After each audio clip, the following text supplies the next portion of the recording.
मुझे लगता है कि ये आखिरी तस्वीर आप देख रहे हैं कि जब एकनाथ शिंदे बतौर मुख्यमंत्री, चूंकि वो सीएम का चेयर है तो उस पर वो बैठ रहे हैं, उसी चेयर को लेकर सवाल है। अभी सीएम के चेयर पर एकनाथ शिंदे बैठने जा रहे हैं, लेकिन उन्हें भी पता है कि ये चेयर कब तक उनके पास रहेगी ये पता नहीं। और बगल में जो देवेंद्र फडणवीस मुस्कुरा रहे हैं, शायद उन्हें वो कुर्सी देनी पड़े। अभी जो स्थिति है 40 एनसीपी अजित गुट के हैं और 131 आपको चाहिए 145, तो बहुत आसानी से आप अजित पवार को मिठाई खिलाते हुए अजित पवार को। और ये देखिए एकनाथ शिंदे। और अच्छा, एक और बहुत दिलचस्प चीज सुमित ये भी रही कि जब एकनाथ शिंदे शिवसेना को दो खेमे में बांटकर अपने साथ लेकर आए तमाम विधायकों को, तो वो जो केमिस्ट्री एकनाथ शिंदे और देवेंद्र फडणवीस की नजर आई, वो इस पूरे 2.5 साल के कार्यकाल में हमने देखी, जहां कहीं भी कॉन्ट्राडिक्शन जो है होता हुआ नहीं नजर आया लगभग। बिल्कुल, दोनों के बीच एक आपसी जो समझ है, उस समझ में आप ये नहीं देखेंगे कि सीएम और डिप्टी सीएम के बीच कोई लड़ाई है, कोई ऐसी है कि हम सीएम है तो हमारी चले शासन में। कई मौकों पर आपने देखा होगा कि सरकार का चेहरा देवेंद्र फडणवीस के तो बनकर सामने आते थे। रामदास अठावले मौसम वैज्ञानिक कहे जाते हैं, दूसरे समझ जाते हैं पाला किधर है हवा का। बहुत शानदार शेरो शायरी भी करते हैं। उनकी शेरो शायरी में ने कई बार सांसद में संसद सदस्यों को। और एक अहम चीज इसमें ये भी है सुमित, अब बीजेपी किस तरीके से चुनाव की रणनीति बनाती है, आप इसी से समझिए कि रामदास अठावले को ज्यादा सीटें नहीं दी। वो इस गठबंधन का हिस्सा ना भी होते तो परिणाम पर इतना असर नहीं होता, लेकिन एक मैसेजिंग के तौर पर भी रामदास अठावले को साथ रखना और उन्हें सीटें देना, गठबंधन का हिस्सा बनाए रखना, अपने आप में दर्शाता है कि वो जो एक फर्क है, जहां कांग्रेस जो है वो गठबंधन के अपने साथियों को ओन नहीं कर पाती, बीजेपी जो है उन्हें ओन करते हुए विक्ट्री को किस तरीके से सेलिब्रेट करती है। दरअसल बीजेपी जहां पर कमजोर है, देखिए आप बिहार का उदाहरण लीजिए तो नीतीश कुमार तीसरे नंबर की पार्टी होने के बावजूद नीतीश कुमार को सीएम बनाया बीजेपी ने। तो ये हमेशा से बीजेपी का मकसद रहता है कि हम अपने सहयोगियों का सम्मान करते हैं और ठीक है सीटें अगर ज्यादा है। यहाँ ये आपने बिहार का दिलचस्प उदाहरण दे दिया। क्या महाराष्ट्र दूसरा बिहार होने की संभावना आपको नजर आ रही है बीजेपी के लिए कि सीटें भले ही एकनाथ शिंदे की कम हो लेकिन मुख्यमंत्री मजबूरी में बीजेपी नहीं बनाए? नहीं, वो इसीलिए भी नहीं क्योंकि बिहार में नीतीश कुमार एक बड़ा फैक्टर है। एकनाथ शिंदे रिसेंटली आए हैं और शिंदे गुट भी अपनी पार्टी, नई पार्टी, अब नई नवेली पार्टी है। और बिहार में जेडीयू लंबे अरसे से लालू यादव के मुकाबले या फिर आरजेडी के मुकाबले नीतीश सर्व महायुतीचे सन्माननीय उपस्थित असणारे मान्यवर नेते, पदाधिकारी, कार्यकर्ते आणि पत्रकार मित्रांनो, आपण आज सकाळी काउंटिंग सुरू होईपर्यंत प्रत्येक जण आपापले परीनं अंदाज व्यक्त करत होते। काल तर मी स्वतः वेगवेगळ्या चॅनलला बघत होतो, म्हणजे आम्ही तिघं कशातच नसल्यातच जमा होतो, बाकीच्यांच्या गाड्या फिरवणं, ड्रायव्हिंग करणं, इकडे जाणं तिकडे जाणं, इतकं काही सुरू होतं की आम्ही पहिल्यांदा 1:45च्या पुढे जाऊ आम्हाला वाटत होतं। कालचं सगळं बघितल्यानंतर आम्हाला वाटायला लागलं की आपण कुठेतरी खाली जातोय का काय, परंतु महाराष्ट्रातल्या जनतेने विकासाकडे बघून महायुतीला प्रचंड अशा प्रकारचं जे यश प्राप्त करून दिलंय त्याबद्दल महाराष्ट्रातल्या तमाम जनतेचं महायुतीच्या वतीनं, व्यक्तिशः माझ्या वतीनं मी त्यांना मनापासून धन्यवाद देतो, मनापासून आभार मानतो। सगळेच कार्यकर्ते राबले, उमेदवार राबले, सगळे सहकारी घटक पक्षाचे, मित्र पक्षांचे सगळे आमचे सहकारी त्याच्यामध्ये स्वतःला झोकून दिलं आणि सगळ्यांनी ही निवडणूक आपली स्वतःची निवडणूक आहे असं समजून त्या ठिकाणी कामाला लागले।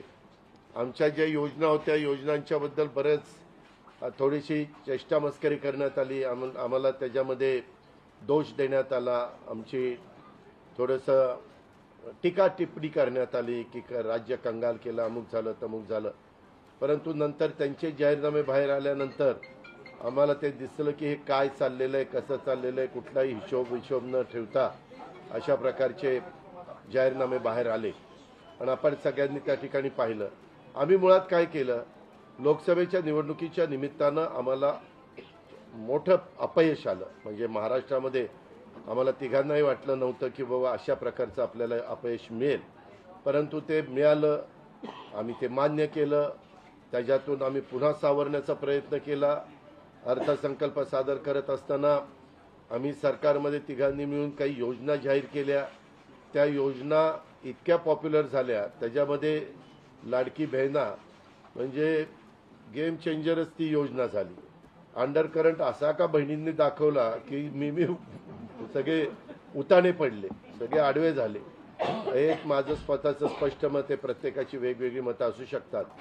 आणि उलट आमच्यावर आता जबाबदारी वाढलेली, कारण एवढ्या प्रचंड बहुमताने, म्हणजे मी तर जसा राजकारणात आलोय तसं 222 आणि 225 महायुतीला किंवा कुठल्याही आघाडीला महाराष्ट्रामध्ये तरी कधी असं यश मिळालेलं माझ्या तरी पाहण्यात नाही, माझ्या तरी ऐकवत नाही. कदाचित पूर्वीचा काळ वेगळा काँग्रेसचा असेल, त्यावेळेस कधी झालं असलं तर माहिती नाही, परंतु बाकीचे विरोधक नगण्य होते त्यावेळेसची गोष्ट.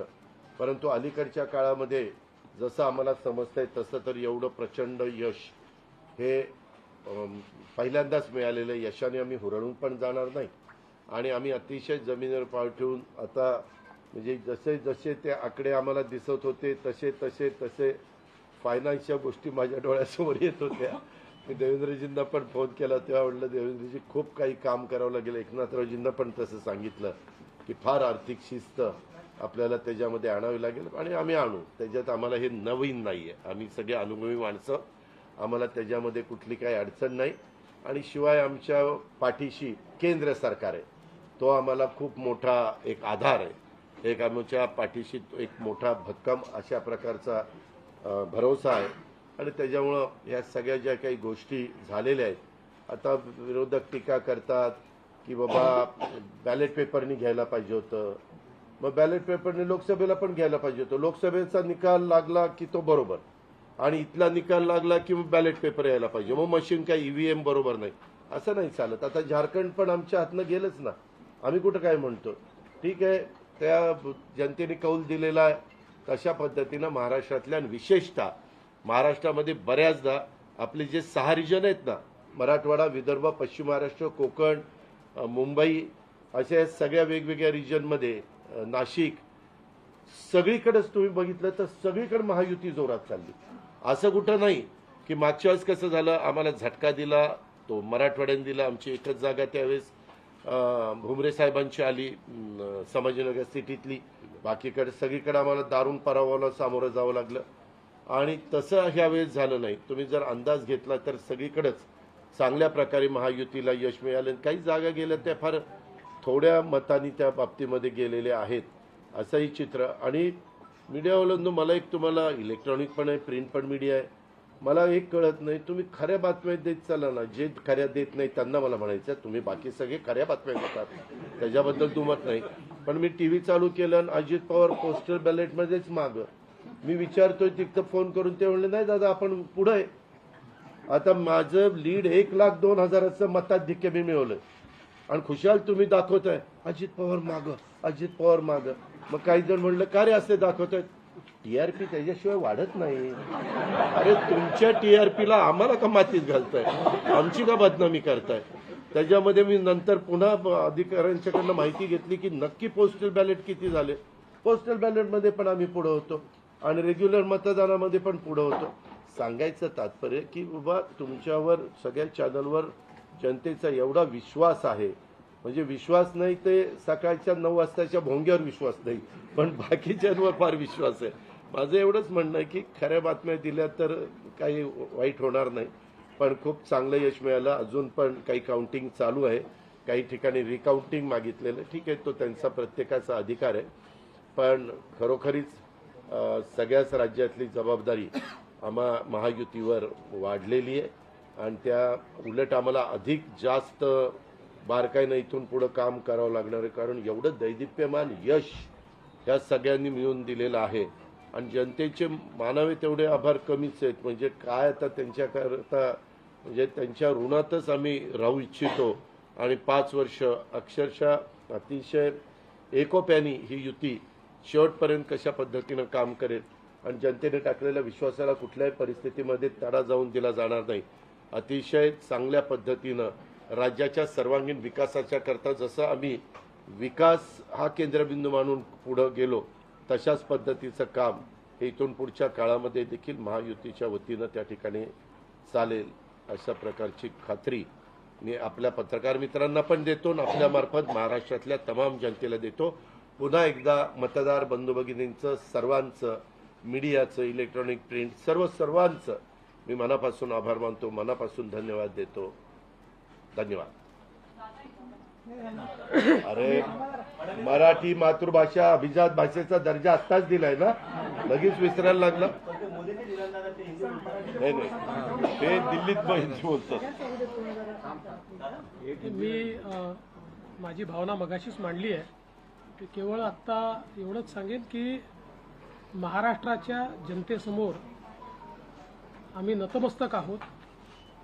जनतेने ज्या प्रकारचा विजय दिलेला आहे, खऱ्या अर्थानं हा विजय एक प्रकारे आमची जबाबदारी वाढवणारा विजय आहे.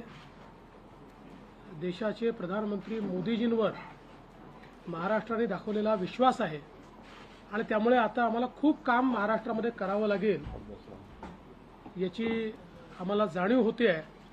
म्हणून पुन्हा एकदा महाराष्ट्रातल्या सगळ्या मतदारांच्या चरणी आम्ही नतमस्तक होतो आणि त्यांना आश्वस्त करतो की त्यांनी जो विश्वास दाखवला आहे त्या विश्वासाला आम्ही तडा जाऊ देणार नाही. सगळ्यांचे अतिशय मनापासून आभार.